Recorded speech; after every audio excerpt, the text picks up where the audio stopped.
Meu nome é Aline, eu tenho 33 anos e já são quase 2 anos morando aqui nos Estados Unidos. E eu trabalho fazendo entrega de comida. Meu nome é Estevão, também tenho 33 anos.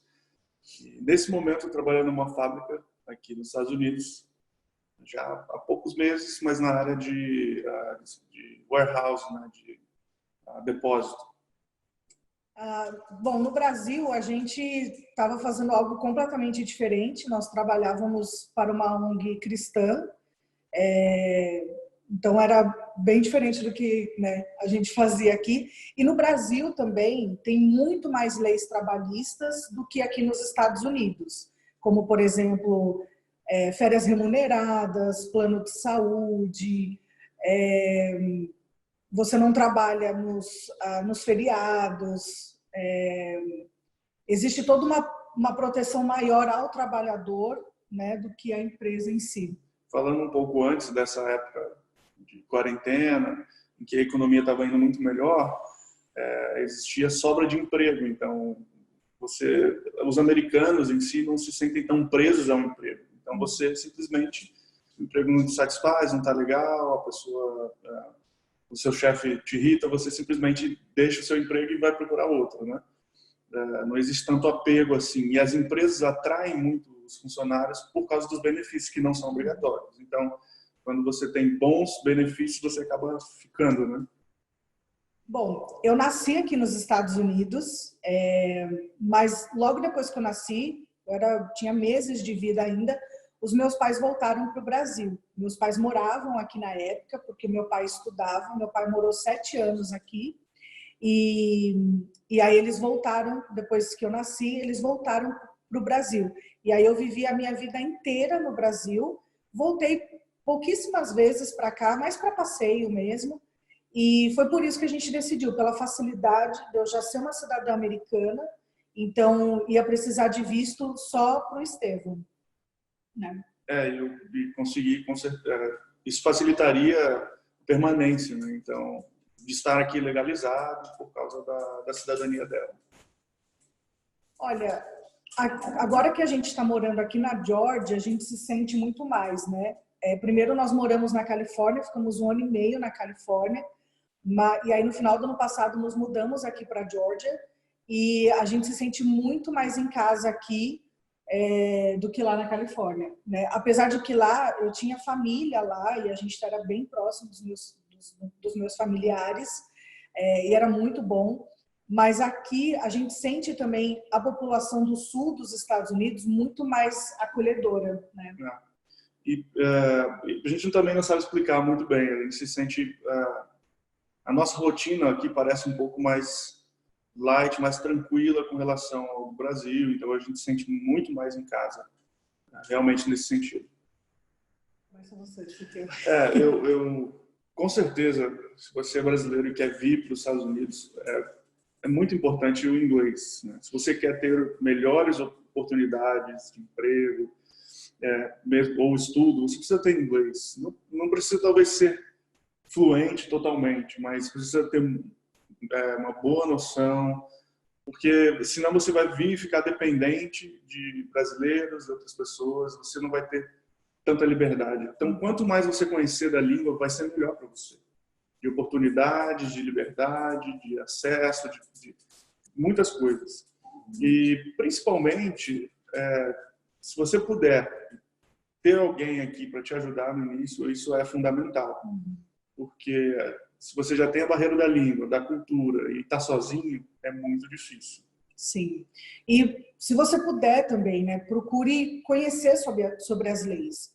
Estude as leis, converse, pegue contato de advogado de imigração, se aprofunde em conhecer as leis para saber quais são os seus direitos como imigrante, para que você também não fique achando que pelo fato de você ser imigrante, você não tem direito a nada, e aí você perde acesso a uma porção de coisas que você tem direito, de benefícios, que podem também facilitar toda essa questão da sua transição. Existem estados aqui nos Estados Unidos que são mais abertos para imigrantes, outros mais fechados, mesmo para quem é indocumentado, né? Então, pesquise antes, converse com quem já está aqui, né? procure saber quais são as condições, como é. Faça o melhor possível para você vir legalizado, com certeza isso facilita muito. E como eu falei, a língua e contato são muito importantes. A nossa cultura é bem diferente mesmo, porque brasileiros a gente gosta muito de beijar, de abraçar, né, desse contato. Então, a gente gosta muito de passar tempo junto com amigos, com família. Então, por exemplo, lá no Brasil, a gente ia na casa dos nossos amigos ou eles iam na nossa casa e era o dia inteiro. Não tinha hora para ir embora. Não tinha hora para chegar, mas não tinha hora para ir embora. E aqui o americano não é muito assim. Aqui a população do Sul, a gente sente que eles são muito mais receptivos, muito mais hospitaleiros, mas eles não são tão assim de abraçar, de beijar, de assim, vamos passar o dia todos juntos. Tipo, se marcar um churrasco, né? Churrasco no Brasil às vezes dura mais de um dia. Aqui não, às vezes é 2 horas que vai durar uma festa. Então, às vezes, esse é o desafio da gente saber a dosagem, saber a hora de ir embora. É questão de se acostumar, né? Mas, gente, tem brasileiro aqui demais, né? Então, você não vai sentir tanta saudade se você estiver um pouco perto dos brasileiros. Mas é bom você se aprofundar na cultura do país onde você está, porque isso te enriquece. Então, por mais que você possa considerar muito diferente, às vezes oposto, isso te enriquece muito. Sim. Abre a sua mente para outras coisas, te ajuda a entender o outro. É muito interessante isso, né? Muito interessante. Eu acho que é muito importante, vale a pena. Bom, a gente tem amigos aqui que são imigrantes também, que têm filhos, né? Que vieram com filho e tiveram filho aqui também. E para eles é muito bom, porque, por exemplo, a educação é de graça, né? E é uma educação de qualidade, se a gente for comparar com o que nós temos no Brasil hoje. E aí a criança ela também vai ter acesso a muitas outras coisas, atividades extracurriculares também, esporte, música. Não há dúvidas, assim, para a gente que vem do Brasil, a gente sente muita diferença aqui nessa questão da educação. Por mais mediana que a escola possa ser, ela ainda é muito melhor do que muitas escolas públicas do Brasil, infelizmente. Então, para quem quer ter filhos, trazer as crianças para cá, nessa questão de educação vai ser um ganho enorme. Sem contar a segurança, a questão de você ter uma comunidade que é construída para as famílias, na maioria dos estados. Então, você tem atividades para a família, que a prefeitura, o governo, os estados ajudam e fazem. Então, tudo isso contribui para a formação da criança, né? Então, com certeza, essa é uma diferença enorme e que vale a pena. Bom, quando a gente estava lá na Califórnia, apesar de termos ficado 1 ano e meio lá, a gente não conseguiu desenvolver muitas amizades com os americanos, né?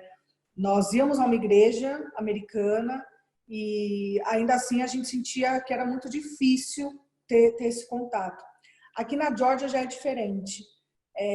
Logo que a gente chegou, né, nós já temos amigos aqui, amigos brasileiros, então isso facilita, mas aí nós também começamos a ir numa igreja americana e assim, logo de cara nós fomos muito bem recebidos, muito bem acolhidos, só que aí veio essa pandemia e aí a gente não consegue mais estar com essas pessoas fisicamente, mas de vez em quando a gente troca mensagem de texto, pergunta como tá. Então, isso é muito legal, né? Ver todo esse acolhimento que a gente recebeu. Falando um pouco do meu trabalho, assim, eu fui muito bem recebido. Eu trabalho, a maior parte das pessoas são americanas, somos poucos hispânicos e latinos, em geral, e muito bem recebidos, todos muito legais, muito receptivos. Então, isso a gente sente muito aqui como algo muito bom, aqui na Geórgia, falando, né? Califórnia é um pouco mais difícil, mas na Califórnia tem uma comunidade muito grande latina, que é muito próxima culturalmente da gente do Brasil. Então isso nos ajuda muito, né? Por isso que às vezes os brasileiros lá, também na Flórida, acabam se envolvendo muito mais com latinos hispânicos do que com americanos. Mas é uma forma da gente se sentir um pouco em casa também. O quê? O que a gente fala? No último conselho, né, que ele falou aí. Planejamento, né? Eu acho que é muito importante você se planejar. Então, pesquise bem para que estado você quer ir, para que cidade você quer ir, qual é o custo de vida nesse lugar, como que está a taxa de emprego, de desemprego, quais são os acessos, quais são os benefícios que você pode conseguir nesse lugar, entendeu? Se é um lugar mais fechado à imigração, talvez não seja, né, um bom lugar para você ir, mas pesquise a questão de acesso à saúde, acesso à educação. Acho que é pesquisar bastante. Como eu falei, existem estados que facilitam muito a vida do imigrante. A Califórnia é um exemplo. Na Califórnia, mesmo o imigrante indocumentado, que não vem com um documento, ou como o povo chama de ilegal, tem acesso à saúde gratuita, não precisa ficar com medo, por exemplo, da polícia parar, tem direito a ter uma carteira de motorista, em muitos estados aqui não tem. Isso é algo muito importante. Então, carteira de motorista aqui é obrigatória, porque o transporte público quase não existe, precisa ter o seu carro. Se a polícia te para e você não tem documento, em alguns estados, por você ser imigrante ilegal, eles podem te prender e deportar, por exemplo. Então, pesquise, procure saber, converse com quem está lá, morando lá, se planeje, é muito importante, com certeza, o planejamento. E é isso, eu acho que tem que ter coragem, não pode ter medo, mas tem que vir preparado, porque são muitos desafios, não é fácil. Muita gente faz parecer que é fácil, mas não é. A gente está longe de casa, mesmo que tenha amigos, você está longe às vezes da sua família, saudade. Quando você está no aperto, na dificuldade, não tem às vezes gente muito próxima para você se aconselhar, se abrir. Então venha preparado, sabe? Isso é o mais importante. Se prepare financeiramente, planejamento, mas também psicologicamente para isso. O planejamento financeiro ele é bem fundamental, porque você vai ter muitos gastos inesperados, então tem que vir com um excelente planejamento financeiro também, né?